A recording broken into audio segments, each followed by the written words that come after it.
Welcome into our new lecture. So in today's lecture we are going to study about logging in Python, that why we need logging and what does logging actually work for us. So basically in our day-to-day programming we sometimes print our result in a console, like we use print statement and then print the result.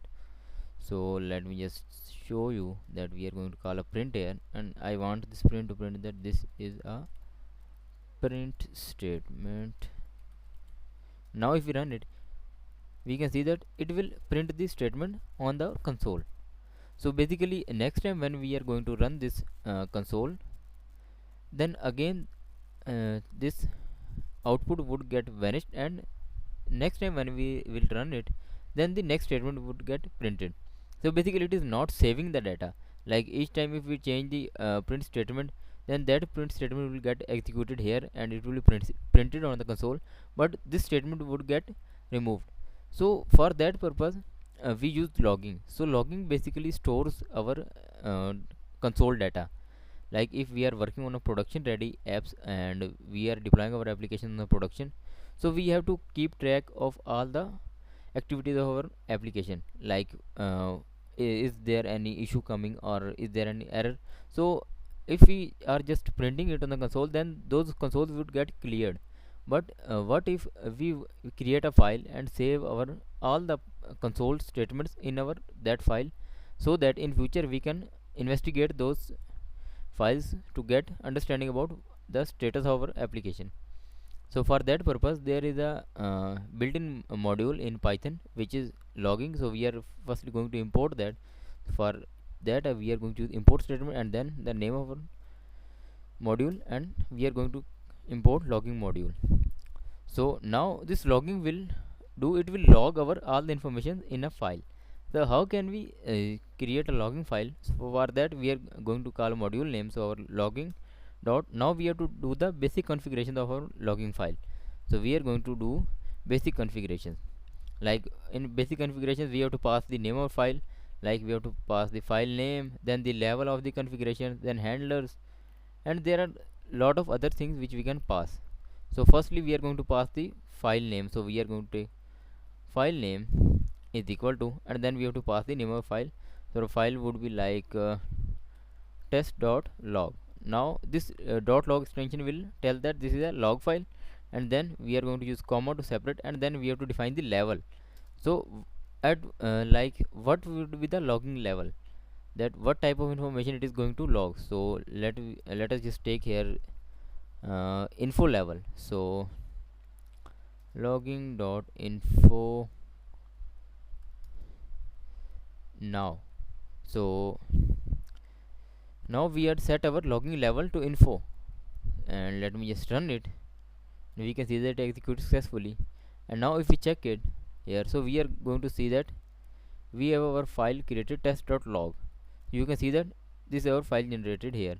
So let us see that how can we insert data inside it.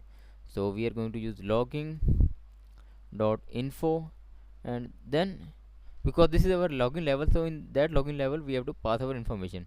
So I'm going to pass that this is a logging info level. Let me just run it, and now again let us see that we can see that our log that we passed here, this statement is getting written in this file. Now next time when we again log something, so let me just take logging dot info, and then I'm going to pass this is my second logging info, and let me just execute it, and you can see that both of our statements would get saved in this log file. So in future if we want to investigate that what is the status of our application, so we can simply check our log file to get the status of our application, that either it is running smoothly or not. So this is the basic level of logging. There are multiple levels of logging, like critical, error, and offset, debug, offset, sorry, not set, and debug. So there are almost 5 to 6 levels of debugging of logging, so that those indicate the level of our information which we are going to log.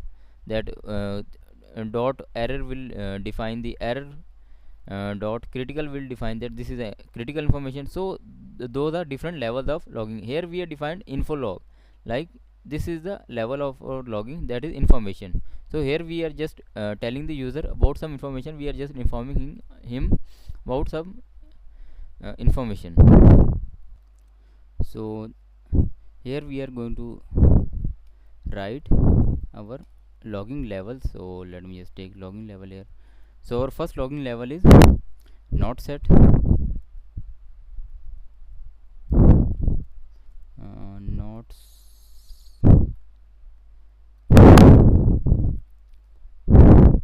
second is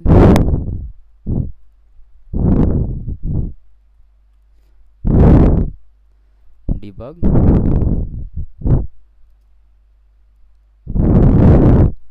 third is info, fourth is warning and warning,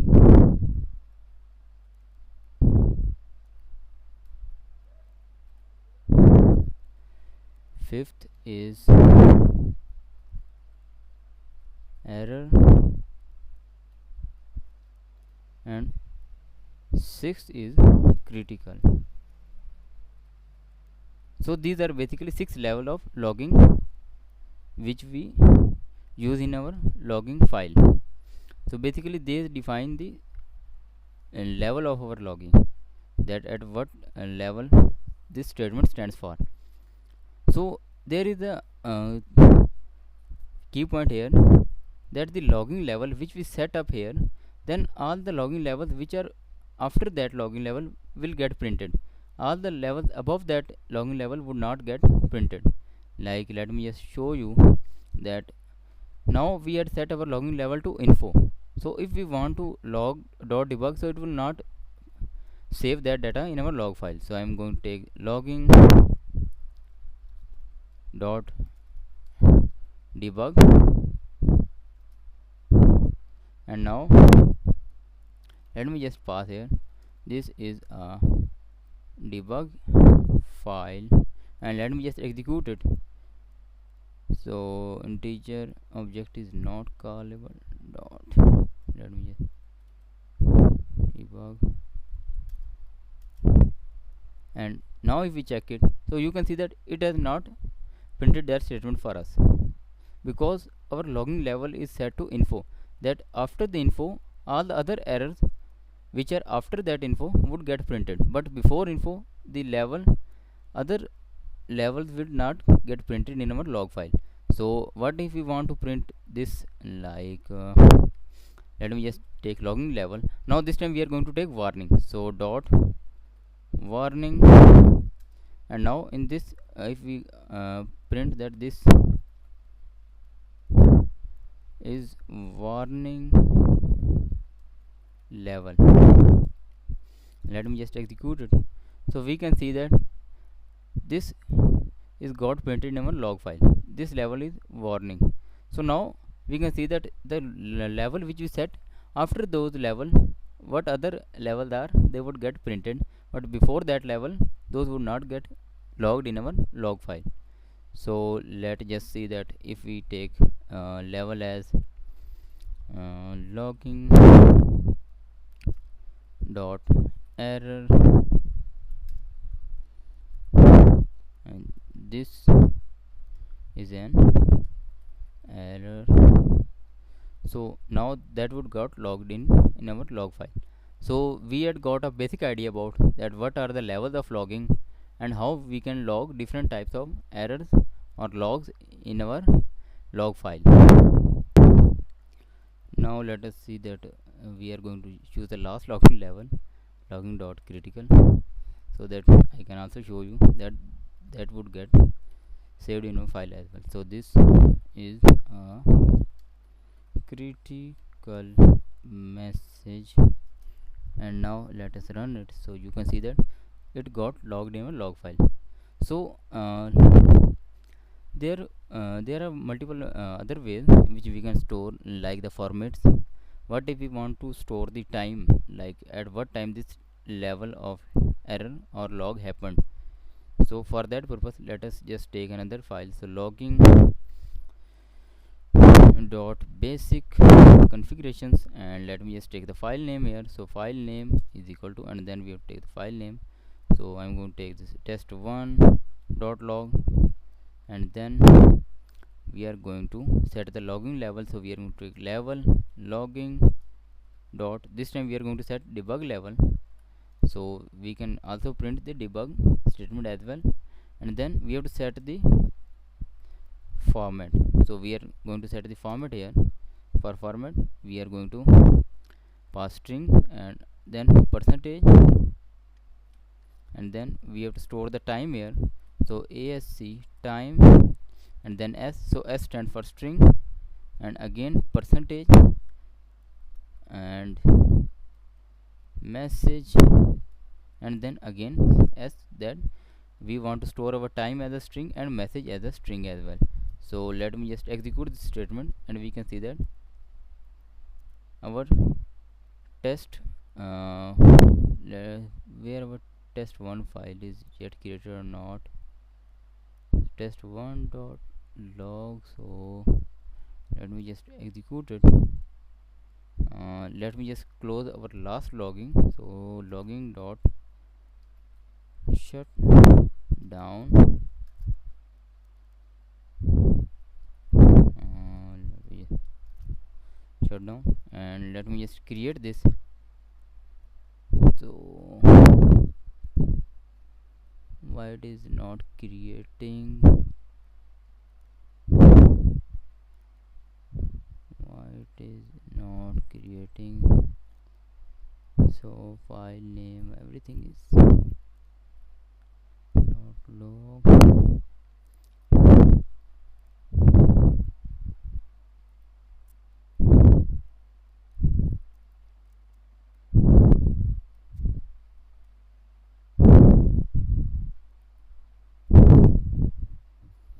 Why it is not creating the file. So basically it was giving this error because we have to restart our kernel. So I'm not going to restart the kernel because we will lose all the changes. So let me just this format in our already built test log. So I'm just copying this format from here, and just copy it from here, and let me just pass this format here. Let me just execute it, and now let me just log here. So I'm going to logging dot error. So this time we are going to log this error, and I'm going to pass this is new error message. So new error message, and why it is not printing that asc time string and message, it should have created. So why it is, so it should must have to write the date and time. I think we need to restart our kernel, so I'm going to restart it, and let me just run this again so that we can see it. So logging, so we have to import logging basically. So I'm going to import the logging and then create. So you can see that our test1.log file got created, and now let me just log here. So I'm going to take logging dot info, and this time we are going to pass information here. So this is my logging info, and let me just execute it. And now if we open it, so we can see that we are getting the time and the error message. So by this method we could get that at what time we got the error and what error we got. So let me just log here. So this time we had set our logging to debug level. So if we are going to log here debug, so that would also get logged here. So logging dot debug, and then I'm going to say this is debug message, and now we can see that our debug message would also get logged in a file along with the time. And same we are going to if log dot error, and then this is my error, and now let me just logging dot critical, and this is a critical message, and let me just run it. And now I'm going to log the warning as well. So logging dot warning, and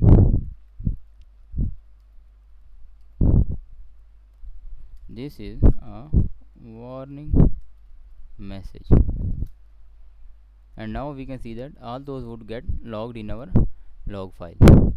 So basically this is the method in which we can log our file, and we can log the file in different formats, like we can set the date and time and all the other different formats as well. So that's it for today about the logging. So in this lecture we covered the basics of logging. So that's for today. See you next lecture. Please try to practice in your in your day-to-day programming. Try to avoid using print statement and use logging, so that you can get a better understanding of logging in your Python program. So see you next lecture. Bye.